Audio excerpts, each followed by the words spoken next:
Hello friends, நம்ம இன்றைக்கி என்ன கணக்கு பார்க்க போகிறோம்னா ஹெச்சிஎஃப் எல்சிஎம், அதாவது மீ மீச்சிமே இந்த தான் பார்க்க போகிறோம். இந்த கணக்கில் வந்து மேக்ஸிமம் நிறைய மாடல் இருக்குது. நான் மேக்ஸிமம் நம்ம டிஎன்பிசிலேயோ டிஎன்யூஎஸ்ஆர்பிலேயோ SI exam, police exam, army, SSC, RRB, TET இந்த மாதிரி எக்ஸாமில் கேட்கக்கூடிய மாடல் மட்டும் தான் கொண்டு வந்திருக்கிறேன். இந்த மாடலை பார்த்தீங்கனாலே போதும், உங்களுக்கு எந்தெந்த கணக்குக்கு ஹெச்சிஎஃப் கண்டுபிடிக்கணும், எந்தெந்த கணக்குக்கு எல்சிஎம் அதாவது மீப்போவை கண்டுபிடிக்கணும், மீச்சிமை கண்டுபிடிக்கணும், அப்படி எல்லாமே இந்த கணக்கில் நான் ஓவராலாக கொடுத்துருக்கேன். இது பார்ட் 1 தான். பார்ட் 2 கூட இன்னொன்று கூட போடுவேன். சரி, நாம் இப்போ இந்த கணக்குள்ளே போகலாம். இப்போ 2 எண்களின் விகிதம் 15:11 மற்றும் அவற்றின் மீப்போவை அதாவது ஹெச்சிஎஃப் 13 எனில் அவ்விரு எண்களை காண்க அப்படின்னு கொடுத்துருக்காங்க. இப்போ இந்த மாதிரி விகிதம் கொடுத்து மீப்போவை அதாவது ஹெச்சிஎஃப் கொடுத்தாங்க அப்படின்னா இந்த கணக்கு நம்ம எப்படி கண்டுபிடிக்கலாம்னா, இந்த விகிதம் என்னதுன்னு ஃபஸ்ட்டு பார்த்தீங்கன்னா, ஏதோ ஒரு 2 நம்பரை சுருக்கி கொடுக்கறது தான் விகிதம். இப்போ இதை ஒரு நம்பர் பெரிய நம்பராக இருந்திருக்கலாம், அந்த பெரிய நம்பரை சுருக்கி தான் 15:11 அப்படின்னு கொடுத்துருக்காங்க. அவற்றின் மீப்போவை ஹெச்சிஎஃப் 13 அப்படின்ட்டு கொடுத்துட்டாங்க எனில் அந்த இரு எண்களையும் எந்த இரு எண்களையும் இந்த சுருக்கி கொடுத்துருக்க நம்பர் எந்த நம்பராக இருந்துச்சு அப்படின்னு கேட்டிருக்காங்க. இப்போ 13 அப்படின்னா நம்ம வந்து இது என்ன பண்ணணும்னா ஒரு நம்பராக எடுத்துக்கோங்க. 15 பக்கத்தில் 11 அப்படின்னு எடுத்துக்கோங்க. இந்த ரெண்டையுமே நம்ம ஹெச்சிஎஃப் 13 வச்சு பெருக்குனாலே போதும், ஆன்சர் கிடச்சிரும். ஸோ 15×13 அப்படின்னு பார்த்தீங்கன்னா 150 ப்ளஸ் ஒரு 35 195 195 வருது. அப்புறம் வந்து 11×13 11க்கு 10 110 ப்ளஸ் ஒரு 31 143 வருது. இந்த 2 நம்பரை வச்சு தான் அவங்க வந்து இந்த விகிதத்தை எடுத்திருக்காங்க. ஸோ அந்த இரு எண்கள் எது அப்படின்னு கேட்டாங்கன்னா 195 143. இல்லைனா இதை பக்கத்தில் அப்படியே எழுதிக்கோங்க. விகிதம் கொடுத்து ஹெச்சிஎஃப் அதாவது மீப்போவை கொடுத்து அந்த இரு எண்களையும் காண்க அப்படின்னு கேட்டாங்க அப்படின்னா ஹெச்சிஎஃப் நம்பரோட இந்த 2 நம்பரை பெருக்குனா போதும். இதுதான் ஆன்சர். ஸோ நம்ம அடுத்த கணக்கு போகலாம். ரெண்டாவது கணக்கும் அதே மாதிரி தான் கொண்டு வந்திருக்கேன். ஆனால் இந்த 2 இரு எண்களையும் காண்க அப்படின்னு கொடுக்கல. இந்த கணக்கில் வந்து மீச்சிமை காண்கன்னு கொடுத்துருக்காங்க. இப்போ இந்த கணக்கு பாருங்கள். 2 எண்களின் விகிதம் 3:4 மற்றும் அவற்றின் மீப்போவை அதாவது ஹெச்சிஎஃப் 4 எனில் அதன் மீச்சிமை காண்க அப்படின்னு கொடுத்துருக்காங்க. போன கணக்கில் வந்து அந்த இரு எண்களையும் காண்கன்னு கேட்டிருந்தாங்க. இப்போ மீப்போவை 4னா மீச்சிமை எல்சிஎம் என்ன அப்படின்னு கேட்டிருக்காங்க. இப்போ இந்த மாதிரி கணக்கு என்ன பண்ணலாம் அப்படின்னா, விகிதம் கொடுத்து மீப்போவை அதாவது ஹெச்சிஎஃப் கொடுத்து மீச்சிமை எல்சிஎம் கேட்குறாங்க அப்படின்னா ஒன்றுமே இல்லை. எல்சிஎம் கேட்டாலே மீப்போவை கொடுத்து எல்சிஎம் கேட்டாலே எல்லாத்தையும் பெருக்கினா போதும். எதெல்லாம் பெருக்கணும், கொடுத்துருக்க எல்லா நம்பரையும் பெருக்கினா போதும். 3×4 இந்த நம்பர் எழுதியாச்சு. ஓகே, அடுத்தது என்ன நம்பர் இருக்குது, இங்கே ஒரு 4 இருக்குது. ஸோ அந்த 4ஐயும் பெருக்கியாச்சு. இப்போ 3 நாள் 12, 12க்கு நாள் 48. So 48 is the answer. இதுக்கும் அப்படியே எழுதிவோங்க. விகிதம் கொடுத்து மீப்போவை கொடுத்து எல்சிஎம் கேட்டால் அனைத்தையும் பெருக்கிவிட வேண்டியதான், அவ்வளோதான். ஸோ 3 எண்களின் விகிதம் 3:4:5 மற்றும் அவற்றின் மீப்போமை அதாவது எல்சிஎம் 240 எனில் மீப்போவை காண்க ஹெச்சிஎஃப் கேட்டிருக்காங்க. போன கணக்கிலேருந்து அப்படியே மாற்றி கொடுத்துருக்காங்க. நமக்கு போன கணக்கில் என்ன கொடுத்துருந்தாங்கன்னா மீப்போவை ஹெச்சிஎஃப் கொடுத்து எல்சிஎம் கேட்டிருந்தாங்க. இந்த கணக்கில் வந்து எல்சிஎம் கொடுத்து ஹெச்சிஎஃப் கேட்டிருக்காங்க, அவ்வளோதான் டிஃப்ரெண்ட்டு. நம்ம வந்து எல்சிஎம் கேட்டால் எல்லாத்தையும் அப்படியே பெருக்கிடலான்னு சொன்னோம். இதே இது மீப்போவை கேட்டாங்கன்னா அந்த விகிதத்தை மட்டும் பெருக்கிட்டு கொடுத்துருக்க மீச்சிமை அதாவது எல்சிஎம்மோட வகுத்தா போதும். ஸோ இங்கே இருக்கிற நம்பரெல்லாம் பெருக்கணும் அப்படின்னா 3×4×5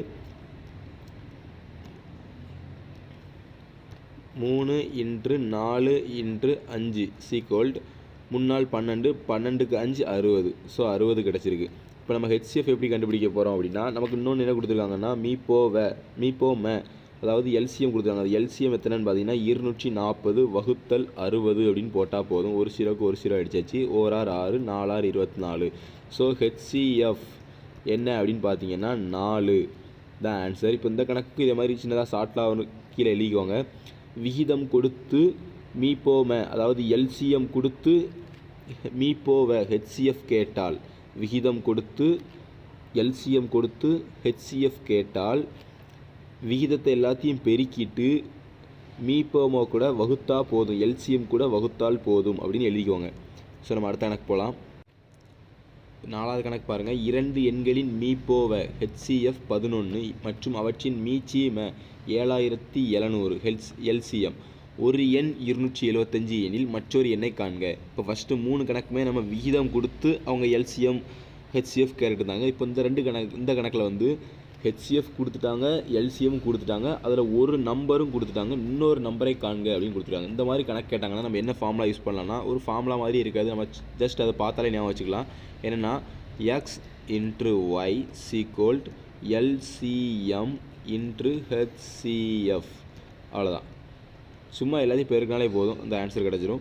இப்போ இதை நம்ம இந்த கணக்கு அந்த ஃபார்முலா நம்ம வேறு எதுக்கெலாம் யூஸ் பண்ணலாம் அப்படின்னு பார்த்தீங்கன்னா, ஒருவேளை இந்த 2 நம்பரையும் கொடுத்துட்டு அவங்க மீப்போவை ஹெச்சிஎஃப் கேட்டாலும், 2 நம்பரை கொடுத்துட்டு எல்சிஎம் கேட்டாலும், 2 நம்பரை கொடுத்துட்டு ஒரு நம்பரை கொடுக்காம ஒரு நம்பரை கேட்டாலும் இந்த ஃபார்முலா யூஸ் பண்ணிக்கலாம். இந்த 3 மாடல் நம்ம இந்த கணக்கை யூஸ் பண்ணிக்கலாம். இப்போ இந்த கணக்கு நம்ம அப்படியே அப்ளை பண்ணலாம் பாருங்கள். இப்போ எக்ஸ் ஒரு நம்பர் நமக்கு என்னது 275ன்னு கொடுத்துருக்காங்க. ஓகே, 275 இன்ட்ரு ஒய் நமக்கு தெரியாது அப்படின்ட்டே இருக்கட்டும். இப்போ எல்சிஎம் என்ன கொடுத்துருக்காங்க 7700 இன்ட்ரு ஹெச்சிஎஃப் என்ன கொடுத்துருக்காங்க 11. ஓகே, இது அப்படியே நம்ம சால்வ் பண்ணுறோம் அப்படின்னா ஒய் இங்கே இருக்குது. இப்போ 7700 இன்ட்ரு 11 வகுத்தல் 275 அப்படின்னு வச்சுருக்கேன். இப்போ நான் இதை 5வது வாய்ப்பாடில் வெட்டு கொடுக்குறேன் அப்படின்னா கீழே வந்து 275 இருக்குது, 27 எத்தனை 5 இருக்குன்னா 5 இருக்குது, அப்புறம் 2 அந்த பக்கம் போகுது, அப்போ 25லே 5 இருக்குது. ஓகே, மேலே 5வது வாய்ப்பாடில் வெட்டு கொடுக்குறேன்னா 7ல் எத்தனை 5 இருக்குன்னா ஒரு 5 இருக்குது, அப்புறம் 2 இங்கே போகுது, அப்போ 27 எத்தனை 5 இருக்குன்னா 5 இருக்குது, அப்புறம் 2 அங்கே போகுது, அப்போ 4 4 5 20, அப்புறம் ஒரு 0. இப்போ ஓர் 11 11 ஐ 11 55. ஸோ ஓர் 5 5, 15ல் எத்தனை 5 இருக்குன்னா 3 5 இருக்குது, அப்புறம் வந்து 4ல் 5க்கு இல்லை, அப்புறம் அதை சேர்த்து எடுக்கிறோம் அப்படின்னா ஒரு 0 போட்டுக்கணும். அதுக்கப்புறம் 40ல் எத்தனை 5 இருக்குன்னா 8 5 இருக்குது. ஸோ ஆன்சர் வந்து 308 கிடச்சிருக்கு. ஸோ அந்த ஒரு எண் அப்படின்னு கேட்டாங்க அப்படின்னா அது 308 அப்படின்னு நமக்கு ஆன்சர் கிடச்சிருக்கு. இப்போ இந்த கணக்கை நம்ம இதில் எப்படி செக் பண்ணி பார்க்கலாம் அப்படின்னு பார்த்தீங்கன்னா, இந்த ஹெச்சிஎஃப்பையும் இந்த எல்சிஎஃப்பையும் பெருக்குனா ஒரு நம்பர் கிடைக்கும். அதே மாதிரி இந்த எக்ஸையும் ஒய்யையும் பெருக்குனா ஒரு நம்பர் கிடைக்கும். 2 நம்பருமே சேமாக இருக்கும். அதாவது 275ஐயும் என்ன இருக்குது 275ஐயும் 308ஐயும் பெருக்கினாலும் ஒரே நம்பர் தான் கிடைக்கும்.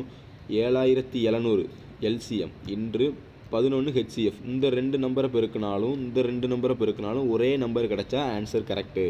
ஸோ நம்ம அடுத்த கணக்கு போகலாம்.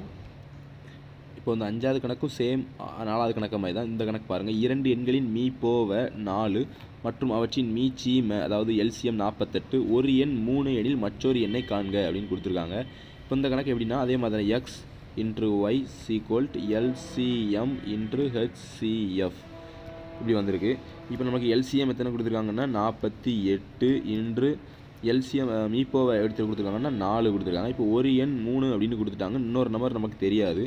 ஸோ அந்த 3 இந்த பக்கம் வருது அப்படின்னா 48 இன்ட்ரு 4/3 இந்த பக்கம் ஒய் இருக்குது. ஒரு 3 இப்போ 4 எத்தனை 3 இருக்குன்னா ஒரு 3 இருக்குது, பேலன்ஸ் 1 போகுது. இப்போ 6 3 18. இப்போ 16 இன்ட்ரு 4 அப்படின்னு பார்த்தீங்கன்னா 10 இன்ட்ரு 4 40, 6 இன்ட்ரு 4 24. அப்போ மொத்தம் வந்து 16 இன்ட்ரு 4 சீக்வல்ட் 64 அப்படின்னு கிடைக்கிது. இப்போ இந்த நம்ம கணக்கு ஆன்சரை செக் பண்ணிக்கலாம். இப்போ ஆன்சரை செக் பண்ணுறதுக்காக தான் அந்த கணக்கு கொண்டு வந்தது. இப்போ ஒரு நம்பர் 3 அப்படின்னு கொடுத்துருக்காங்க. இப்போ மற்றொரு எண் வந்து நம்ம 64 அப்படின்னு கண்டுபிடிச்சிருக்கோம். இப்போ வந்து எல்சிஎம் நமக்கு 48 இன்ட்ரு ஹெச்சிஎஃப் 4.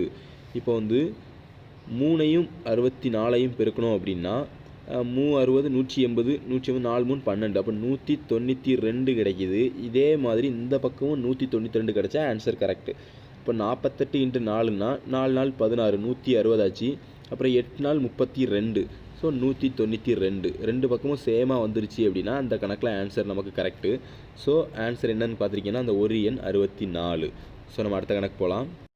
இப்போ 6வது கணக்கு பாருங்கள். 18 24 32 ஆகிய எண்களால் வகுபடும் மிகச்சிறிய 4 இலக்க எண் எது அப்படின்னு கேட்டிருக்காங்க. மிகச்சிறிய 4 இலக்க எண் எது அப்படின்னு கேட்டாங்கன்னா 1000 தான் மிகச்சிறிய 4 இலக்க சிறிய எண். இதே மாதிரி மிகப்பெரிய 4 இலக்க சிறிய எண் கேட்டாங்கன்னா எல்லாமே 9 போட்டிங்கன்னா அதான் 4 இலக்க மிகப்பெரிய எண். ஓகே, இப்போ என்ன கேட்காங்கன்னா 18 24 32 ஆகிய எண்களால் வகுபடும் மிகச்சிறிய 4 இலக்க எண். இந்த 3 நம்பருமே ஒரு நம்பரில் கரெக்டாக வகுபடுமா? இப்போ வந்து 2வது வாய்ப்பாட்லேயும் 18 வகுபடும், 3வது வாய்ப்பாட்லேயும் 18 வகுபடும், அதே மாதிரி இருக்குது 6வது வாய்ப்பாட்லேயும் 18 வகுபடும். அப்படிதானே? இதே மாதிரி இந்த 1000க்கும் 9999க்கும் இடையில் கரெக்டாக மிக சின்ன 4 இலக்க நம்பரில் வகுப்படுற இந்த 3மே அந்த நம்பரில் கரெக்டாக வகுப்படுற மாதிரி இருக்கிற நம்பர் கேட்டிருக்காங்க. ஆப்ஷனில் கொடுத்துருந்தீங்க, ஆப்ஷனில் ஏதாவது ஆப்ஷன் கொடுத்துருந்தாங்க அப்படின்னா இந்த 3ஐயுமே அதில் அடித்து பாருங்கள். கரெக்டாக 0 வச்சு அடைச்சிட்டு அப்படின்னா அந்த நம்பர் தான் ஆன்சர். இப்போ நம்ம அது இப்படி கிடைக்கல, அது ரொம்ப டைம் ஆகுது அப்படின்னா இந்த மாதிரி பார்த்துக்கோங்க. ஃபஸ்ட்டு இந்த மாதிரி கணக்கு கொடுத்தாங்க அப்படின்னாலே ஃபஸ்ட்டு எல்சிஎம் கண்டுபிடிச்சிடுங்க. 18, 24, 32. இதில் நம்ம என்ன வாய்ப்பாளனா 2 வாய்ப்பாள போடலாம். 9, 12, 16. ஸோ அடுத்தது நம்ம எத்தனை வாய்ப்பாள போடுறோம்னா 3 வாய்ப்பாள போடுவோம். இப்போ 3, 4, இது 16 அப்படியே இறக்கிக்கலாம். ஸோ அடுத்தது 3 வாய்ப்பாடு வேண்டாம், 2வது வாய்ப்பாடில் போட்டுக்கலாம். 3 அப்படியே இறக்கிட்டு 2, 8 அப்படின்னு வந்திருக்கு. அடுத்தது 2வது வாய்ப்பாடு போட்டிங்க அப்படின்னா 3 அப்படியே இருக்குது. 1, 4 அப்படின்னு வந்துட்டு இப்போ எல்லாத்தையும் அப்படியே 2வது வாய்ப்பாடு போடலாம், அதே தான் வரும். ஸோ அப்படியே நம்ம பெருக்கிக்கலாம். 3 6, 6 2 12, 12க்கு 2 24, 24க்கு 3 அப்படின்னு பார்த்தீங்கன்னா 72, 72 இன்ட்டு 4, 72 4 280, 270, 288. இப்போ 288 அப்படின்னு நமக்கு கிடச்சிருக்கு. ஸோ இந்த 288 நம்ம என்ன பண்ண போகிறோம் அப்படின்னா மிகச்சிறிய 4 இலக்க எண் எது அப்படி தான் கேட்டிருக்காங்க. ஸோ வகுத்தல் போட்டுக்கோங்க. அடுத்தது மிகச்சிறிய 4 இலக்க எண் அப்படிங்கிறதால நம்ம 1000 உள்ள எடுத்துக்கிட்டோம். இப்போ கண்டுபிடிச்சி 288ஆல் இதை வகுக்க போகிறோம். இப்போ 288 1000 எத்தனை தடவை இருக்குன்னா ஒரு 3 தடவை இருக்கும். 3 தடவை போட்டிங்கன்னா 288 அப்படின்னா 864 கிடைக்குது. இது 3, 284 கிடைக்குது. ஸோ இதை வகுத்தோம் அப்படின்னா கழித்தோம் அப்படின்னா 136 கிடைக்குது. இப்போ இந்த மாதிரி கணக்கில் வந்து நம்ம புள்ளி வச்சு 0 சேர்த்து இங்கே ஒரு 0 சேர்க்குற அப்படிலாம் வேண்டாம். இது ஒரு தடவை வகுத்துட்டோம் அப்படின்னா அதுக்கப்புறம் சேர்க்க முடியலன்னா அப்படியே விட்டுற வேண்டியதான்.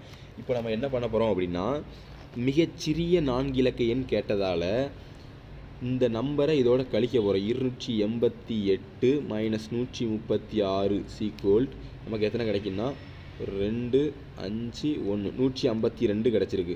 இந்த 152 1000தோட கூட்டிட வேண்டியதான். இப்போ 1152 இதுதான் நமக்கு ஆன்சர்.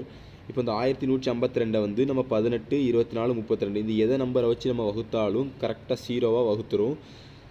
ஸோ 1152 தான் அந்த நம்பரால் வகுப்படக்கூடிய மிகச்சிறிய 4 இலக்க எண். இப்போ அடுத்த கணக்கில் நம்ம என்ன பார்ப்போம்னா மிகப்பெரிய 4 இலக்க எண் பார்ப்போம். ஹெச்சிஎஃப் எல்சிஎம் பார்த்துருக்கோம். இதில் வந்து நம்ம 7வது கணக்கு வந்துட்டு இப்போ இந்த கணக்கு நான் எதுக்கு கொண்டு வந்திருக்கேன்னா இது வந்து 6வது கணக்கும் 7வது கணக்கும் சமமாக இருக்கும். ஆனால் ஒரு சின்ன டிஃப்ரெண்ட் இருக்குது. அந்த டிஃப்ரெண்ட் சொல்கிறதுக்காக தான் அந்த கணக்கு கொண்டு வந்திருக்கேன். இப்போ அந்த கணக்கு பாருங்கள். 15, 24, 24 கிடையாது 25, 40, 75 ஆகிய எண்களால் வகுப்படும் மிகப்பெரிய 4 இலக்க எண் எது அப்படின்னு கேட்டிருக்காங்க. பொதுவாகவே சொல்லியிருக்கேன் இந்த கணக்கில் வந்து மிகச்சிறியன்னு கொடுக்குறது வந்து நம்ம வந்து வகுத்தலில் நம்பர் எடுக்கிறதுக்கு தான். அதனால் ஹெச்சிஎஃப் எல்சிஎம் எடுக்கிறது கிடையாது. ஸோ நீங்கள் மிகப்பெரிய அப்படின்னு கொடுத்தால ஹெச்சிஎஃப் கண்டுபிடிக்கணும் அப்படிலாம் கிடையாது. இப்போ இந்த கணக்கு நம்ம எதுக்கு நம்ம செய்கிறோம் அப்படின்னா இப்போ வந்து 2 இருக்குது, 3 இருக்குது, 5 இருக்குது, 6 இருக்குது அப்படின்னு வச்சுருங்களேன். இப்போ இந்த நம்பரால் வகுப்படுற மிகப்பெரிய 4 இலக்க எண் எதாவது மிகப்பெரிய 2 இலக்க எண் எது அப்படின்னு கேட்டாங்கன்னா நம்ம இது எல்லாமே வகுப்படுறது 60லேயும் வகுப்படும், 90லேயும் வகுப்படும். ஆனால் கணக்கில் வந்து நமக்கு மிகப்பெரிய 4 இலக்க எண் எது கேட்டாங்கன்னா மிகப்பெரிய 2 இலக்க எண் எதுன்னு கேட்டாங்கன்னா 90 தான் ஆன்சர் வரும். இதே மாதிரி தான் என்ன கொடுத்துருக்காங்கன்னா இந்த நம்பர் எல்லாத்தையும் கொடுத்து இந்த என்னால் வகுப்படுற மிகப்பெரிய 4 இலக்க எண் எதுன்னு கேட்டிருக்காங்க. அதுக்கு அடுத்த நம்பர் வரும்போது 5 இலக்கத்தில் வர மாதிரி மேக்ஸிமம் லாஸ்ட்டான நம்பரை பார்க்கணும். அதுக்காக தான் இந்த கணக்கு நம்ம கண்டுபிடிக்கிறோம். இதில் ஹெச்சிஎஃப் எல்சிஎம்க்கு வேலை கிடையாது. இந்த கணக்கில் நம்ம எல்சிஎம் கண்டுபிடிக்கலாம் அப்படிங்கிறக்காக நான் அந்த கணக்கு கொண்டு வந்திருக்கேன். இப்போ இந்த கணக்கு பார்க்கலாம். ஃபஸ்ட்டு வந்து எல்சிஎம் கண்டுபிடிச்சிடுங்க. மிகப்பெரியன்னு கொடுத்துருக்கதால ஹெச்சிஎஃப் கண்டுபிடிக்க வேண்டிய இல்லை, எல்சிஎம் தான் கண்டுபிடிக்கணும். ஸோ 15, 25, 40, 75. ஃபஸ்ட்டு 5வது வாய்ப்பால் போட்டுக்கலாம். 3 5 15, 5 25, 8 5 40, 15 5 75. அடுத்தது 5வது வாய்ப்பால் போட்டுக்கலாம். 5வது வாய்ப்பால் போட்டுக்கலாம். 3 அப்போ 1 5 8, 3 5 15. அடுத்தது 3வது வாய்ப்பால் போட்டுக்கலாம். இப்போ 1 1 8 1. இப்போ அப்படியே பெருக்கிட்டோம்னா 5 25, 25க்கு 3 75, 75 இன்று 8 அப்படின்னு பார்த்தீங்கன்னா 75 இன்று 4 அப்படின்னா 300 வரும். ஸோ 75 இன்று 8ன்னா 600 வரும். அப்போ எல்சிஎம் சீக்வல் 600 அப்படின்னு கிடச்சிருக்கு. இந்த 600 நம்ம என்ன பண்ண போகிறோம்னா இப்போ அவங்க கணக்கில் என்ன கேட்டிருக்காங்கன்னா மிகப்பெரிய 4 இலக்க எதுன்னு கேட்டிருக்காங்க. மிகப்பெரிய 4 இலக்க எண் எது அப்படின்னா 9 9 9 இருக்கிறதே மிகப்பெரிய 4 இலக்க எண் இதான். இப்போ இதை வச்சு தான் நம்ம கணக்கு பண்ண போகிறோம். இப்போ 9999 உள்ளக்க போட்டாச்சு. கண்டுபிடிச்சிருக்க 600 வெளியே போட்டிருக்கோம். இப்போ ஓர் 600 பேலன்ஸ் எவ்வளோ இருக்குது பார்த்தீங்கன்னா 399 இருக்குது. அங்கே ஒரு 9 இருக்குது. அதையும் கீழே இறக்கிட்டோம்னா இப்போ அடுத்தது பார்த்தீங்கன்னா 3000 அப்போ 6 6 36. ஸோ மேலே வந்து நம்ம 6 போட்டுக்கிறோம்.